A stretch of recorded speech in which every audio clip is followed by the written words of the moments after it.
الله ما في قلبي غير الله نور محمد صلى الله لا إله إلا الله. حضرت عمر فاروق رضی اللہ تعالیٰ عنہ کے بارے میں امام ابن جوزی نے لکھا ہے کہ رات کو نا گھر کے اندر بیٹھے بیٹھے اچانک رو پڑے حضرت عمر. 62 سال عمر ہے, خلافت کے آخری ایام چل رہے ہیں, تو رو پڑے ایسے ہی گھر میں بلا وجہ ہی. آپ کی اہلیہ نے, زوجہ نے بیٹے کو اٹھایا, فرمایا پتہ کرو تمہارے باپ کو کیا مسئلہ ہے, کہیں کوئی تکلیف تو نہیں, درد تو نہیں, صاحبزادے آئے. ابا جی کیا بات ہے؟ فرمایا اماں کو بلاؤ. سب لوگ جمع ہو گئے تو جناب عمر فاروق رضی اللہ تعالیٰ عنہ فرمانے لگے کہ بیٹھو میرے ارد گرد. سب بیٹھ گئے تو فرمانے لگے آج جب میں مسجد سے نکلا تھا تو میرے نبی پاک کے سچے صحابہ, سچے رسول کے سچے صحابہ, حضور کے سچے غلام یہ کہہ رہے تھے کہ عمر بڑا ہی اچھا ہے, عدل والا ہے, انصاف والا ہے. تو ابا جی اس میں رونے والی کیا بات ہے؟ تو فرمانے لگے ڈر یہ لگتا ہے کہ باہر تو میں اچھا تھا, کہیں گھر میں تو نہیں کوتاہیاں کرتا رہا. میری بات پہ توجہ کرنا.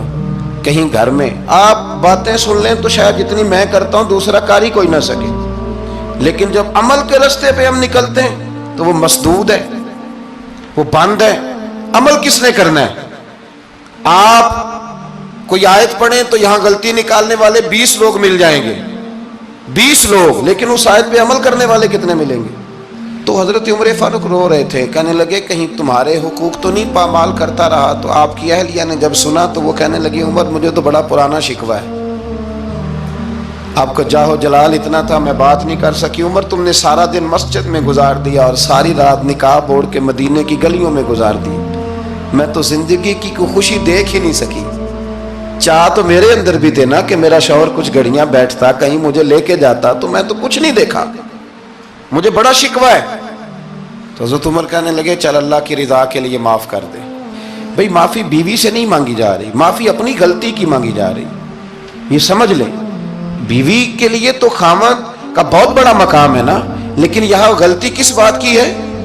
اپنی کمزوری پر غلطی کا اعتراف کر کے معذرت کا سوال کیا جا رہا ہے. تو حضرت عمر کہنے لگے معاف کر دے. تو اہلیہ کہنے لگی میں نہیں معاف کرتی, میری شرط پوری کریں. فرمایا وہ کیا؟ فرمانے لگی قیامت میں جب اللہ آپ کے لیے جنت کا حکم دے گا تو آپ میری سفارش کریں گے اللہ کی بارگاہ میں؟ سفارش کریں گے کہ یا اللہ مجھے کپڑے دھو کے دیتی تھی, میری عزت کی حفاظت کرتی تھی, میرے بستر کو پاک رکھتی تھی, کہیں گے؟ تو حضرت عمر فرمانے لگے تیرے ساتھ وعدہ رہا, رب نے اگر عمر کو اپنے فضل, اپنے کرم اور اپنے محبوب کے صدقے جنت دی تو عمر تیرے بغیر جنت میں نہیں جائے گا. عمل کا رستہ, عمل کا رستہ. دیکھیں نا, 2 دفعہ استاد بات کرتا ہے, 2 دفعہ, اور کوئی زیادہ, ایک تو ہے نا کہ ایم اے اور جناب ایم ایڈ اور ایم فل اور پھر پی ایچ ڈی قسم کا استاد. ایک وہ جو matric P T C teacher ہے نا, وہ 2 دفعہ اسٹوڈنٹ کو کام کہے تو تیسری دفعہ وہ ناراض ہو جاتا ہے, کہتا ہے میں 2 دفعہ کہا ہے. بچے کو آپ 2 دفعہ کہتے ہیں اور اگر تیسری دفعہ کہنا پڑے تو غصہ آتا ہے نہیں آتا؟ بھئی تو نے اتنی دفعہ کہا, تو سمجھ نہیں رہا بات کو. اور اگر اللہ کریم قرآن مجید میں سینکڑوں دفعہ کہے نماز پڑھو, سینکڑوں دفعہ, اور یہ بہانے کر رہا ہے, یہ بھی پروگرام بنا رہا ہے, پھر کہتا ہے میں بے چین رہتا ہوں, میں بے قرار رہتا ہوں. عمل کا رستہ اس کو اختیار کریں, آپ سکون میں رہیں گے. بد عمل آدمی اور بے عمل آدمی یہ ہمیشہ پریشان رہتے ہیں, ہمیشہ. عمل کریں, توبہ کریں تو پھر بدل جائیں, پھر تبدیلی آئے. اور یہ کوئی مشکل کام نہیں, جو بدلنے والے تھے وہ بدل گئے. بڑا کچھ کرتے تھے پر پھر وہ لوگ بدل گئے. حضرت فضالہ رضی اللہ تعالیٰ عنہ کہتے ہیں کہ میں بڑا دلدادہ تھا عورتوں کا, اور میرا ماحول یہ تھا کہ میں قتل بھی کر لیتا تھا معاذ اللہ, چوری بھی کر لیتا تھا, اور رات میری طبیعت تھی معاذ اللہ نئی سے نئی عورت کے پاس جانا. کہتے ہیں ابو جہل نے اعلان کیا کہ جو نبی پاک علیہ السلام کا سر اقدس معاذ اللہ کاٹ کے لائے گا, نقل کفر کفر نہ باشد, 100 سرخ اونٹ انعام ملے گا. تو میں نے ارادہ کر لیا کہ میں بہت سارا انعام حاصل کروں گا. قرآن مجید میں نا اللہ فرماتا ہے کہ بہت سارے لوگ ایسے ہیں جنہیں اگر میں رزق میں کشادگی دے دوں, زیادہ پیسے دے دوں, فرمایا باغی ہو جائیں, وہ سرکش ہو جائیں. یہ بہت سارے لوگوں کو جو اللہ تبارک و تعالیٰ اعتدال میں رکھتا ہے تو یہ ان کے لیے بہتر ہے. ہر بندہ دولت کے ہوتے ہوئے نیک ہو سکتا، تو یہ اللہ اگر رکھتا ہے نا اعتدال میں تو شکر کرے اللہ کا، ورنہ تو لوگ عیاشیاں کریں، پتہ نہیں کیا کچھ کر گزرے. تو حضرت فضالہ کہتے ہیں کہ میں نے خنجر تیار کیا اور میں نے بغل میں اس کو چھپایا، اوپر میں نے چادر اوڑھ لی. اب مجھے پتا تھا ظہر کی نماز کے بعد نبی پاک صلی اللہ علیہ وسلم طواف کعبہ کے لیے، بیت اللہ شریف کے طواف کے لیے جاتے ہیں. کہتے ہیں میں بھی اس طرف بڑھا. رستے میں نا وہ خاتون جس کے گھر میں نے رات آنا تھا، میں نے دروازے پہ دستک دی. میں نے کہا کہ تیار رہنا، تیار رہنا، آج میں بڑے پیسے لے کے آؤں گا. اسے میں نے یہ کہا اور پھر میں چلا گیا بیت اللہ شریف کا طواف کرنے. کہتے ہیں اللہ کے محبوب بھی طواف کر رہے تھے تو میں نے بھی طواف شروع کر دیا. ارادہ یہ تھا کہ جہاں نبی پاک علیہ السلام میرے قریب سے گزریں گے تو موقع پا کر میں حضور کے جسم اقدس پر خنجر کھونپ دوں گا اور معاذ اللہ شہید کر دوں گا. کہتے ہیں حضور ایک دفعہ بھی میرے پاس سے گزرے تو میں ہمت نہ کر سکا، دوسری دفعہ بھی پاس سے گزرے تو میں ہمت نہ کر سکا، تیسری دفعہ بھی گزرے تو میں ہمت. نبی کریم صلی اللہ علیہ وسلم 2-3 دفعہ گزرے تو فرماتے ہیں کہ مجھے موقع نہ ملا، اس لیے کہ حضور فرماتے ہیں اللہ نے روب کے ساتھ میری مدد فرمائی، دشمن پر میرا روب طاری ہو جاتا ہے. فرماتے ہیں جب چکر پورے ہو گئے تو محبوب کریم نہ چھٹے چکر پہ فرمانے لگے فضالہ چکر ایک رہ گیا ہے، بے خبر ہو جو غلاموں سے وہ آقا کیا ہے، ایک پھیرا رہ گیا ہے. کہتے طواف مکمل ہو گیا تو محبوب میرے قریب آئے، فرمایا وہ کام کرتے کیوں نہیں جس کے لیے آئے تھے. میں نے عرض کی یا رسول اللہ کون سا کام، کیسا کام؟ اندر تو چور تھا نا، بانج فقیروں کسے نہیں ماریا اے ہوئی چور اندر دا، اندر چور تھا نا. کہتے ہیں حضور نے مجھے کندھے سے پکڑ کے ہلایا، فرمایا کرتے کیوں نہیں. جب حضور نے ہلایا تو وہ خنجر بھی پیروں میں گرا اور میں بھی رسول اللہ کے پیروں میں گر گیا. میں نے کہا حضور مجھے کلمہ پڑھا دیں. کہتے ہیں حضور نے پہلے میرے دل پہ دست مبارک پھیرا، پھر میرے نبی نے مجھے کلمہ پڑھا دیا. اب نا مرید ہونے والا کہتا ہے کہ جی آہستہ آہستہ میں ٹھیک ہو جاؤں گا. اب وہ آہستہ آہستہ کا کیا ترجمہ ہے یہ بالکل سمجھ نہیں آتی. بھئی کسی بندے سے 5 لاکھ روپیہ لینا ہے تو اس سے وہ کہتا ہے جی میں آہستہ آہستہ دوں گا، 500 روپیہ دے دیا کروں گا روز کا، تو کہتے ہیں میری رقم خراب ہوتی ہے، پورے دو.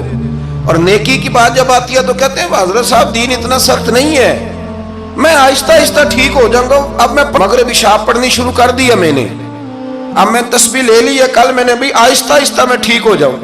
یعنی رقم لینی ہو تو وہ آہستہ آہستہ قبول نہیں ہے. لیکن اور مکان کی رجسٹری اگر کرانی ہو تو مالک مکان کہے کہ آہستہ آہستہ کرا لو. کہتے ہیں پیسے پورے دیے، سویرے چل اور بیان دے. یہ کیا بات ہوئی؟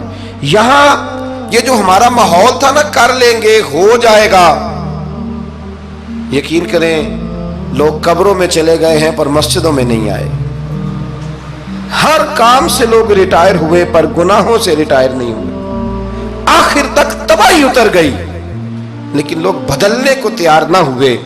حضرت فضالہ کہتے ہیں ابھی میں نے کلمہ پڑھا، ابھی میں واپس آیا، رستے میں وہ بی بی کھڑی تھی. کہتے ہیں میں وہ شخص تھا کہ عورتیں مرتی تھی میرے اوپر اور کسی کی جرت تھی کہ وہ آئیں بائیں شائیں کرے، لیکن فرماتے ہیں میں بی بی کے پاس سے گزر گیا. پہلے تو اس کا خیال تھا رکے گا، لیکن جب میں رکا نہ تو دروازے پہ آئی، اور جب میں گزر گیا تو اس نے آواز دی، لیکن میں نے سنی انسنی کر دی. جب آگے بڑھا تو میرے پیچھے دوڑی. فرماتے ہیں مجھے پکڑ کے کہنے لگی فضالہ تجھے کیا ہوا، تو وہی نہیں جو یہاں سے گیا تھا. آپ فرماتے ہیں میں کبھی نہیں رویا تھا، میں کبھی نہیں رویا تھا. اور جب کہا نا تو وہی نہیں، کہتے میں نے سر اٹھایا تو میری آنکھوں میں آنسو تھے. میں نے کہا میں جو گیا تھا وہ نہیں ہوں، اب تو میں محمد عربی کا غلام بن گیا، اب میں وہ نہیں ہوں. اب نہیں ہو سکتا کہ کوئی میری نظر میلی ہو جائے، یہ کیسے ممکن ہے. اب نا اسلام کی تعریف ہم نے یہ کی ہے کہ خبردار کوئی ہمارے قریب نہ آئے، ہم کسی کو بات نہیں کرنے دیتے کہ ہم مسلمان ہیں، ہم بات نہیں کرنے دیتے. پتہ کیا بات ہے، ایک میری یہ تقریر ہوتی ہے ممبر پہ اور ایک میرا عمل ہوتا ہے جب میں سفر کرتا ہوں، جب میں گاڑی میں بیٹھتا ہوں، جب میں دوستوں سے ملتا ہوں. جب ان دونوں باتوں میں تضاد آتا ہے نا، تضاد تو لوگ تقریر کو جذبات نہیں کہتے، ایک فن بن جاتی ہے تقریر۔ آپ کو پتہ ہے نا، واعظین نعت خواں کہتے ہیں میں نے محفل لوٹ لی، پھر لوگ شمار کرتے ہیں کتنے لوگوں نے سبحان اللہ کہی، پھر لوگ شمار کرتے ہیں کہ آج 5 بندے روئے بھی تھے جب میں تقریر کر رہا تھا۔ تو پھر یہ فن ہے، یہ جذبات کا اظہار۔ سمجھ لیں بات کو کہ عمل جب آپ نہیں نہ کرتے عمل، تو آپ خود بڑے بے چین رہتے ہیں کہ یار یہ میں کیا کر رہا ہوں، یہ کون سا گورکھ دھندا ہے کہ میرا عمل صفر ہوتا جا رہا ہے۔ ہمارے ایک استاد تھے تو وہ فرمایا کرتے تھے کہ اگر پڑھے لکھے آدمی کو تم بے عمل دیکھو تو اس سے دور ہٹ جایا کرو، ورنہ تمہیں بھی بے عمل کر دے گا۔ میں نے ان سے عرض کی، میں نے کہا حضور یہ کیا ہے؟ تو فرمانے لگے اپنے حضرت صاحب سے پوچھنا، وضاحت کریں گے۔ میں نے حضرت صاحب سے کہا جی عجیب بات کر دی ہے، علم والے بندے کے پاس بیٹھ کے تو علم آتا ہے۔ تو وہ فرما رہے تھے کہ علم والے بندے کے پاس اگر وہ بے عمل ہو تو بالکل نہ بیٹھنا۔ تو حضرت صاحب فرمانے لگے انہوں نے صحیح کہا ہے۔ اب بات بہت بڑی ہے، پتہ نہیں آپ کی سمجھ میں آتی ہے نہیں آتی، بہرحال کر دیتا ہوں۔ پڑھا لکھا بندہ اگر بے عمل ہو تو اس کے پاس، تو میں نے کہا حضور کیوں؟ فرمانے لگے اس لیے کہ وہ اپنی بے عملی پر بھی دلائل دے گا۔